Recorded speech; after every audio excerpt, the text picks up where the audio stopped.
ഞാൻ സ്മിത. അപ്പം നമ്മുടെ പാചകത്തിലേക്ക് പോയാലോ? വായോട്ടാ. വളരെ എളുപ്പത്തിൽ എന്നാൽ ഭയങ്കര ടേസ്റ്റിൽ ഒരു മാങ്ങ മാത്രം മതി നമുക്ക് ഇങ്ങനെ ഒരു കറി ഉണ്ടാക്കിയെടുക്കാൻ വേണ്ടിയിട്ട്. അപ്പോൾ നമ്മുടെ പറമ്പിൽ ഇറങ്ങിയിട്ട് നമ്മളിത് മാങ്ങയൊക്കെ പൊട്ടിച്ചിട്ടുണ്ട്. അപ്പോൾ നമുക്ക് പെട്ടെന്ന് തന്നെ നമുക്ക് കറി ഉണ്ടാക്കാൻ പോയാലോ? നമ്മൾ പൊട്ടിച്ചു കൊണ്ടുവന്ന ആ മാങ്ങയിൽ നിന്ന് ഒരു മാങ്ങ എടുത്തിട്ടുണ്ട് കേട്ടോ. അപ്പോൾ ഇത് നമുക്ക് തൊലി ചെത്തിയെടുക്കണം ആദ്യം.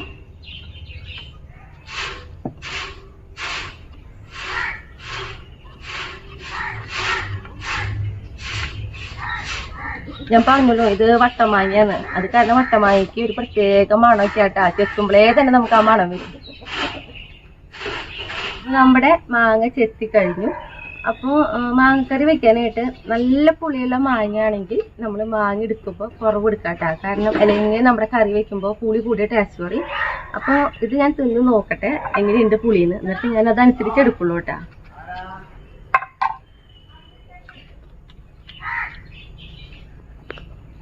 വലിയ പുളിയൊന്നുമില്ല. അപ്പം ഞാൻ ഈ ഒരു മാങ്ങ മുഴുവനായിട്ട് എടുക്കും. അപ്പോൾ നമുക്ക് ചെറുതായിട്ട് ഇറക്കാനും കുറച്ച് നോക്കിയെടുക്കാം കേട്ടോ.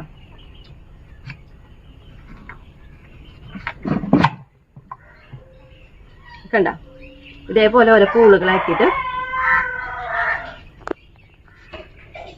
ഇങ്ങനെ അരിയാം.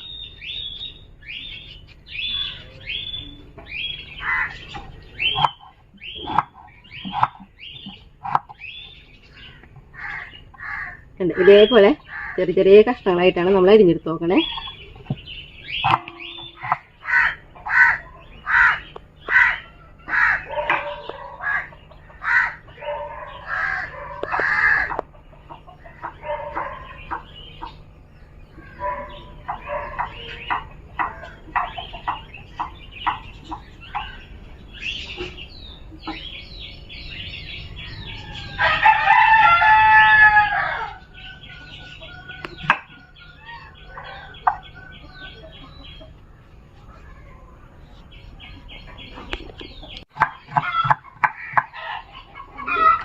നോക്കിയേ മാങ്ങ നന്നാക്കി കഴിഞ്ഞു. ഞാനിത് നേരിട്ട് നമ്മുടെ കണക്കിലേക്ക് ഇടാം. കാരണം മാങ്ങ നമ്മളെ തൊലി ചെത്തി കഴിഞ്ഞപ്പോൾ ഞാനൊന്ന് കഴുകിയെടുത്തിട്ടുണ്ടായിരുന്നു കേട്ടോ. പിന്നെ നമ്മളിപ്പോൾ നുറുക്കിയിട്ട് കഴുകണമെന്നില്ല. ഇനി നമുക്ക് ഇതിലേക്ക് വേണ്ടത് ഇതാ 2 പച്ചമുളക്. നമ്മുടെ വീട്ടിൽ തന്നെയാണ് നല്ല വലിപ്പുള്ളത്. അപ്പോൾ എരിവുണ്ടാവും. അപ്പോൾ 2 എടുത്തിട്ടുള്ള എരിവിനനുസരിച്ച് മുളക് എടുത്തോളൂ കേട്ടോ. പിന്നെ അതേപോലെ തന്നെ നോക്കിയാൽ 2 കഷ്ണം ഇഞ്ചി എടുത്തിട്ടുണ്ട്. നമ്മുടെ ഈ മാങ്ങക്കറിയിലേക്ക് ഇഞ്ചിക്ക് മുൻതൂക്കം ഉണ്ട് കേട്ടോ. അതായത് ഇഞ്ചി ഇത്തിരി കൂടിയാലും കുഴപ്പമില്ല, നല്ല ടേസ്റ്റ് കൂടുള്ളൂ കേട്ടോ കറിക്ക്. അപ്പോൾ ഇത് അരിഞ്ഞെടുക്കാം നമുക്ക്. പച്ചമുളക് നമ്മൾ നല്ല റൗണ്ടിലാട്ടോ, കാരണം കുറച്ചിട്ടാണ് അരിയണേ.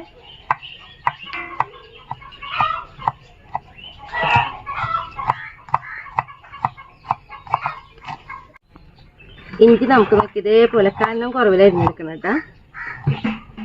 ഇങ്ങനെ അരിഞ്ഞ് അതേപോലെ തന്നെ ഈ സൈഡ് ഇതേപോലെ.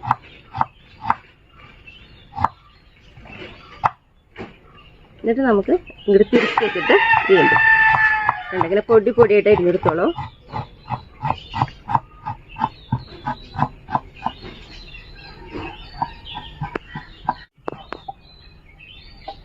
ഇഞ്ചി പച്ചമുളക് അരിഞ്ഞത് നമ്മളിതാ നേരിട്ട് നമ്മുടെ ചട്ടിയിലേക്ക് ഇട്ട് കൊടുക്കണം കേട്ടോ. ഇനി ഇതിലേക്ക് ഉണ്ടല്ലോ ഒരു കതിര് വേപ്പില, മുളക് പൊടി കേട്ടോ. മുളക് പൊടി കണ്ട ഒരു 1/4 ടീസ്പൂണ് പേരിനാണ് ഇട്ട് കൊടുക്കണ്ടോ. മഞ്ഞൾപ്പൊടി നോക്കി നമ്മളൊരു 1/2 ടീസ്പൂൺ ഇട്ട് കൊടുത്തിട്ടുണ്ട് കേട്ടോ. ഇനി നമുക്ക് ഇതിലേക്ക് ആവശ്യത്തിനുള്ള ഉപ്പും പൊടിയാണ്. ഉപ്പും പൊടി നമ്മൾ ഒരു ടീസ്പൂണോളം ഇട്ട് കൊടുത്തിട്ടുണ്ട്. കാരണം മാങ്ങയുടെ പുളിയും ഉപ്പൊക്കെ ബാലൻസ് ശരിയായി കിട്ടാൻ വേണ്ടിയിട്ട്. പിന്നെ ഞാൻ ഒരു അരമുറി നാളികേരം ആദ്യം തന്നെ 2 ഗ്ലാസ് വെള്ളത്തിൽ അരമുറി നാളികേരം എടുത്തിട്ട് കുറച്ച് വെള്ളം ഒഴിച്ചിട്ട് നല്ല കട്ടിയിൽ പാല് നീക്കി വെച്ചു. പിന്നെ 2 ഗ്ലാസ് വെള്ളം ഒഴിച്ചിട്ട് ഇതാ നല്ല അഴവിൽ 2ാം പാൽ എടുത്തിട്ടുണ്ട്. അത് നമുക്ക് ഇതിലേക്ക് ഒഴിച്ചു കൊടുക്കാം. ഇനി ഇതാ ഒന്ന് പതുക്കെ ഇളക്കി കൊടുത്ത് നമുക്കിതാ തീ കത്തിച്ചിട്ടുണ്ട് കേട്ടോ. മാങ്ങയായ കാരണം പെട്ടെന്ന് വേവും. പിന്നെ അത് മാത്രമല്ല നമ്മൾ നാളികേരം പാലിലാണല്ലോ വെക്കണേ. അപ്പം തിളച്ച് പോകാനും സാധ്യതയുണ്ട്. നമ്മളിതാ മൂടി വെക്കുന്നുണ്ട്. ഇതിൽ ആവി വരുമ്പോൾ നമുക്കൊന്ന് തുറന്ന് ഇളക്കി കൊടുക്കാം കേട്ടോ. നമ്മുടെ കറി നോക്കിയാൽ തിളച്ച് തുടങ്ങി കണ്ട. അപ്പൊ നമ്മൾ ഒന്നിളക്കി കൊടുക്കാം, അല്ലെങ്കിൽ പെട്ടെന്ന് പൊന്തി പൂട്ടാ. അതായത് തിളച്ച് പോവാന്നുണ്ടെങ്കിൽ നമ്മുടെ കറിയുടെ ആ ടേസ്റ്റ് കുറയും കേട്ടോ. അപ്പൊ ഒന്ന് ഇളക്കി കൊടുത്ത് നമുക്കിതാ വീണ്ടും ഒന്ന് മൂടി വയ്ക്കാം. പെട്ടെന്ന് വേവും. ഒന്ന് കുഞ്ഞിപ്പൊന്നെ ഇളക്കി കൊടുക്കുമല്ലോ, ഒരു 5 മിനിറ്റ് നന്നായി ഒന്ന് തിളച്ചാൽ മതി. നമ്മുടെ മാങ്ങയുടെ വേവ് പോലെ ഇരിക്കും. ചില മാങ്ങകൾ ചിലപ്പോൾ കല്ല് പോലെ തന്നെ ഇരിക്കുക എത്ര തിളച്ചാലും. ചിലതൊന്ന് തിളക്കുമ്പോഴേക്കും വേവും. അപ്പോൾ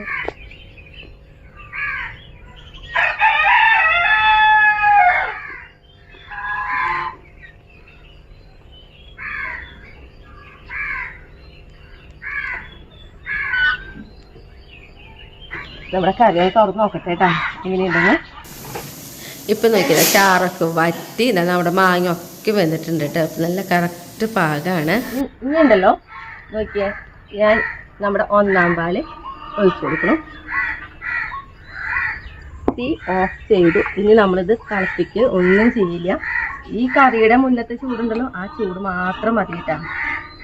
കറി റെഡി. ഇനി ഞാനുണ്ടല്ലോ ഇതാ ഈ ഒരു അടുപ്പ് കത്തിച്ച് നമ്മുടെ ചീനച്ചട്ടി അടുപ്പുമ്പോൾ കയറ്റിയിട്ടുണ്ട്. ചീനച്ചട്ടി ഒന്ന് ചൂടാവട്ടെ കേട്ടോ. ചീനച്ചട്ടി നന്നായി ചൂടായിട്ടുണ്ട്. അതിലേക്ക് ഇതാ 2 ടീസ്പൂണ് വെളിച്ചെണ്ണ ആയിട്ട് നമ്മൾ ഒഴിച്ചു കൊടുക്കണേ.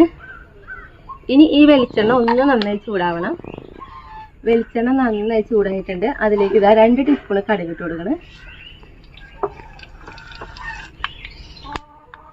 അപ്പം നമ്മുടെ കടുക് പൊട്ടി തുടങ്ങി. അതിലേക്ക് ഇതാ പച്ചമുളക് ഇട്ട് കൊടുക്കണം. കൂടെ ഒരു കതിര് വേപ്പിലയും കൂടി ഇട്ട് കൊടുക്കണം കേട്ടോ.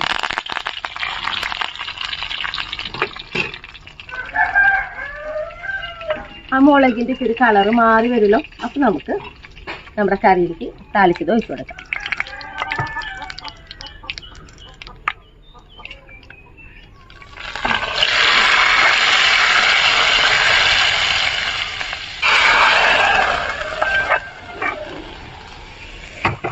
അതെ, നമ്മുടെ കറി റെഡി ആയിട്ടാ.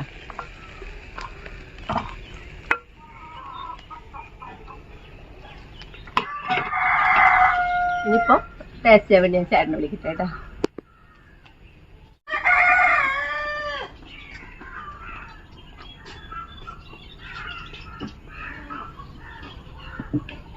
നോക്കിയേ, നല്ല അഴവുള്ള ഒരു ഒഴിച്ചുകറി പോലെ കഴിക്കട്ടെ നമുക്ക് ചോറിലേക്ക്.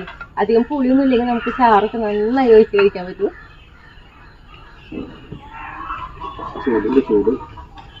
ഒന്ന് ഊതിയിട്ട് കഴിച്ചാൽ മതിട്ടാ.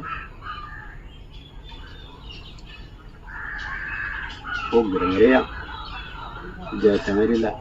ഞാൻ പപ്പടൊക്കെ വേണമെന്ന് വെച്ച് വേണ്ട. ചൂടുണ്ട്. നല്ല ടേസ്റ്റുള്ള കറി കേട്ടോ. ബെസ്റ്റ് രസമായിട്ടായി കറി. ഒറ്റ കൂട്ടുകളില്ലാണ്ട് കഴിക്കാൻ പറ്റും. അപ്പൊ എല്ലാവരും അതൊന്ന് നോക്കിയോളാം. അടുത്തല്ലേ? അടുത്ത ദിവസം അടുത്ത വീഡിയോ ആയിട്ട്